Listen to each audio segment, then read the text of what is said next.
राम राम साहब, आपके वास्ते एक बहुत बढ़िया चीज मैं लेने आया हूँ। और बलबलती धूप में ठंडो राख तो ठीक है साहब।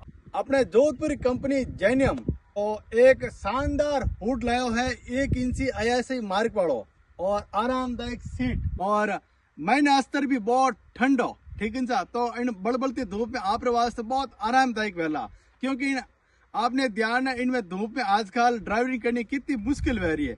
तो उन वास्ते दो चीज़ों की ज्यादा आवश्यकता पड़े। एक अपने बढ़िया हुड बनो चाहिए और एक बढ़िया बनी चीज आरामदायक सीट, जैसे अपने राजा महाराजा बेवाजाड़ी सीट ठीक है सा। तो आपके वास्ते बहुत बढ़िया चीज लेना है जो अपने विदेश में जाते जन देख तो इन टाइप की सीट है। आपने भी वो हुड आरामदायक सीट जरूरत पड़े तो आप दीवड़ा नंबर माते डॉलर, अगर आपने डीलरशिप लेनी है तो भी आप कांटेक्ट कर सको। अगर आपने जरूर आप प्रोडक्ट लेना है तो एक बार जरूर संपर्क कर दो।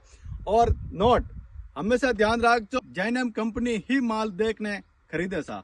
उन्होंने मार्क देखो, एक कटा वाला जैनियम और एक वाला अड्डे। तो देखो सा देर के बात रही हुड और आरामदायक सीट कितनी बढ़िया लाग रही है। और जो हुड है वो लगभग 24 किलो है वजन।